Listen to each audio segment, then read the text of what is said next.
Hello everyone, welcome to my class. Myself Janisha from St. Joseph Composite PU College.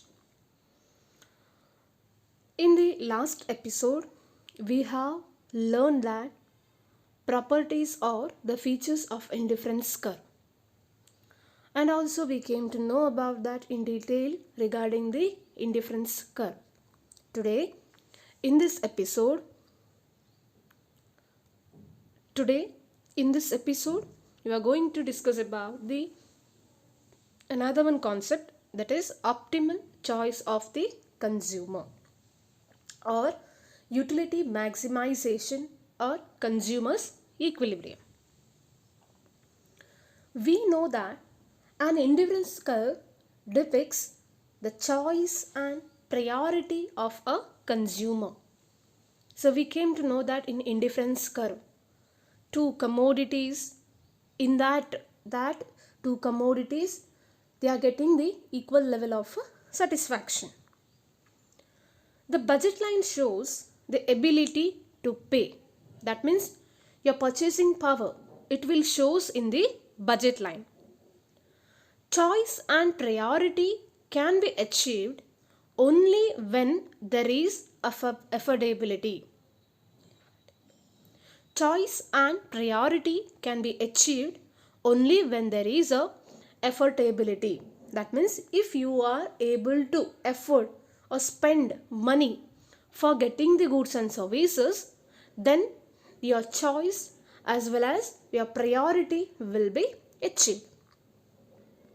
Therefore, in order to achieve consumer's equilibrium that maximizes utility, we have to combine the indifference curves with the budget line to determine the combination of goods that can be purchased within a certain amount of a budget.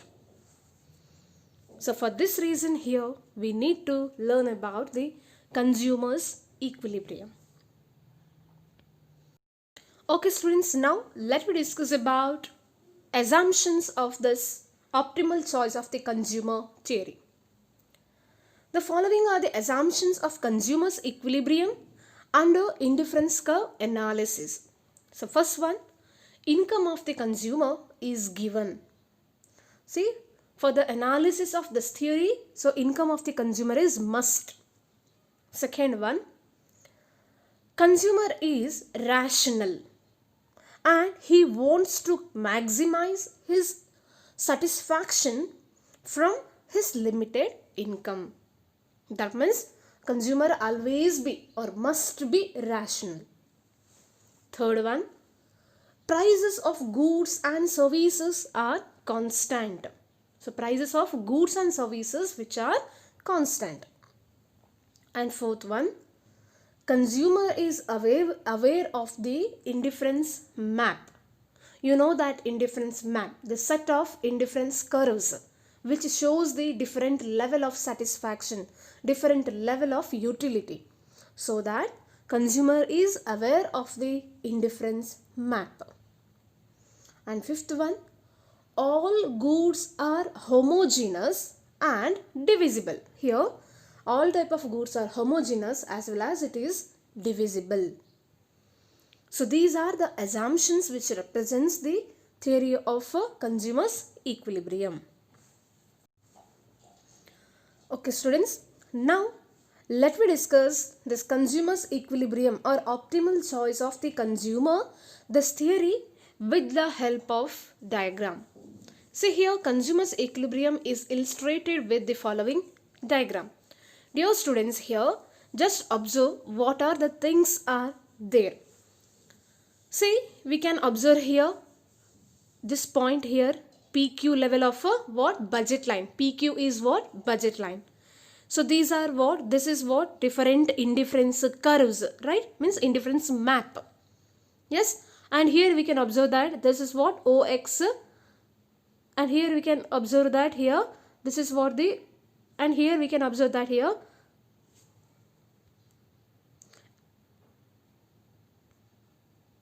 And here we can observe here OX axis, and also this is what OY axis, means OX means goods X, OY means goods Y.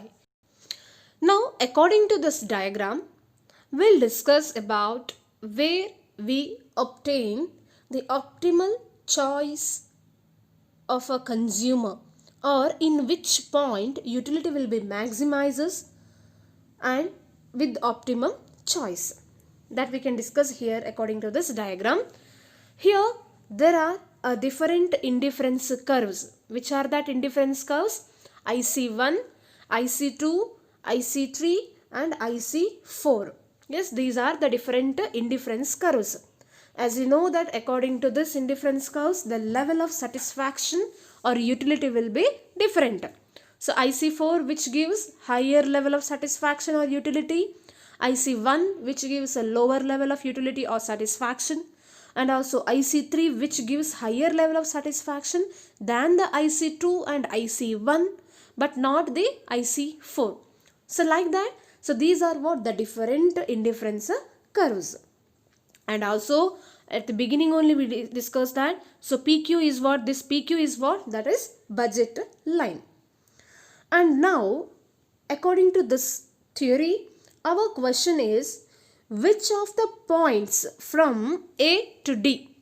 Okay students, then let me discuss here which of the points from A to D is an optimal or utility maximizing optimum choice. See here, according to this diagram, see here points from A to D. A to D means all it comes here, the A point, B, C as well as the D, right? Here which of the points from A to D is an optimal, means which is suitable to the consumer, means which is maximizing the utility, or which we can see that optimum choice. So our question is point B optimal? See here where it is B point here we can observe that, right? So this is what B point. So our question is it point B is optimal? What answer? It is no. No, B is not at all optimal point. Because why? Because here A is better than B, right? That means what? A is greater than B, right? B here, A here. You just see here and see the budget line also. Here A is better than the B. Since A is on a higher indifference curve, and also you just see this indifference curve, A point here, no? So in this, which indifference curve it is there here? In the A point, this is, we can observe that IC2 is there. But what about in the B? B it is in the IC1 indifference curve. That means you know that where we can get higher level of satisfaction, is it IC1 or IC2? Obviously that is IC2.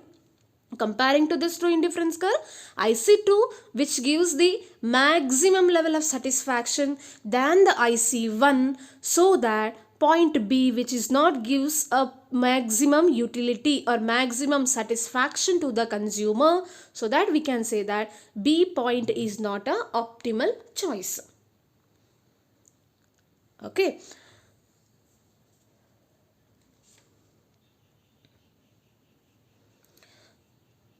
And also here we can observe that the consumer has to choose A, since A is on the budget line. Okay, then we can say that is it point A will give maximum satisfaction, or, and also we can say that this A point, so this A point it should be, and also we can say that here, and also consumer can choose point A. See A, why? Because A point is in the what? That is in the budget line, on the budget line. See here where it is point A, point it is A that is in the on the budget line. This is PQ budget line, no? So it is here intersected, see here, right? So that we can say that B is not at all optimal choice. Then next C, next question, is point C optimal? Optimal means what? Is it point C which gives maximum satisfaction to the consumer? Then let me see here point C. You just observe where it is point C. Where it is point C, students? This is point C, right? Is point C is optimal? No. This is also not what? Optimal. Why? Because both B and C, you just see here, both the B and C are on the same indifference curves. That because both the B point as well as the point C both are in the same indifference curve. Therefore, comparing to the C, B is good as C. Therefore, comparing to what? Therefore, comparing to C, B is good. Okay, so that point C is also not a optimal choice. However, here we can say that A is better than B and consequently A must be better than C. See here, and we can say that A is better than B. Okay, and also A must be better than the C. Okay, A is must be better than the C. Why? Because A point, first one reason, it is lie on the budget line, and another one reason here, it gives higher level of satisfaction or the utility. Okay, so that's why we came to know about that point B as well as point C both are not an optimal choice. Okay, then next question, is point D optimal?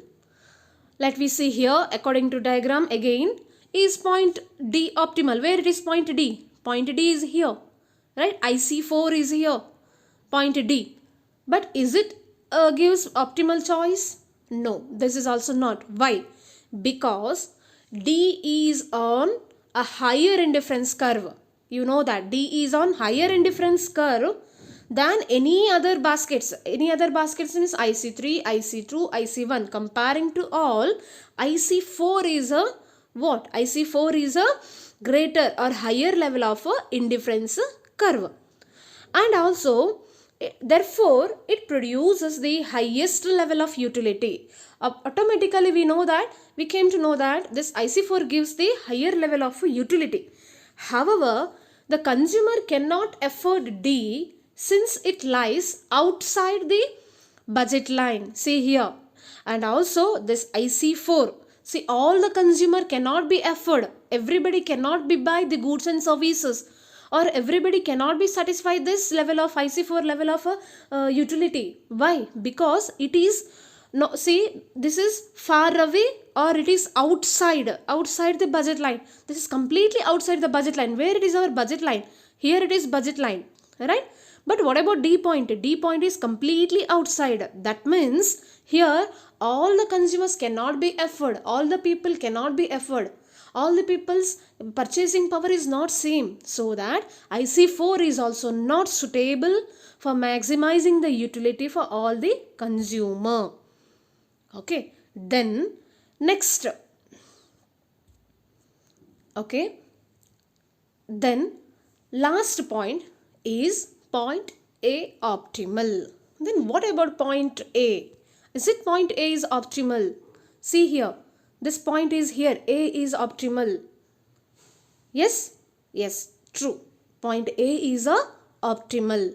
Why? Because point A is optimal. One reason is here the A point. So this is lie on the budget line. On the budget line means the people can according to this optimal choice of consumer theory. So if a consumer, he will choose, his preferences, his priority will be based on the price of the commodity and also his limited income. So that point A, which shows that this is his limited income, with his level of income, he can able to buy the goods and services. Thus we can say that point A is a optimal choice, not point B or C or D. Okay, so A is only combination that gives maximum utility. All other points that lie on or below the budget line. See here, point B. So this is below the budget line. See, this is budget line. PQ is budget line. But B point, where it is B point? This is below the budget line. And also same at the same time D. D is also above the budget line. But what about A point? A is that is what? On the budget line. And at point A, the indifference curve just touches the budget line and equilibrium is achieved at that point. Here we can say that this point is what equilibrium point. Okay, I marked no. So this point is what equilibrium point, and point A has an increasing property, and at that point the budget line and the indifference curve have exactly the same slope. So here budget line as well as this is budget line as well as the indifference curve. So this both are slope exactly here. Yes. So this is what the theory of the consumer equilibrium. That means the consumer can try to maximize his level of satisfaction, that is at the point A, not B, C or D.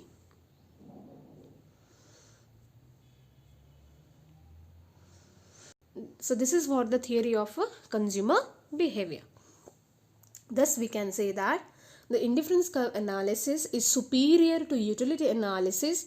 First, it dispenses with the assumption of measurability, and secondly, it studies more than one commodity at a time, and thirdly, it does not assume constancy of money, and finally, it segregates income effect from the substitution effect. Okay students, in the next episode we'll continue further more concepts, and in this episode also some exercise questions will be there. Please solve those exercise questions.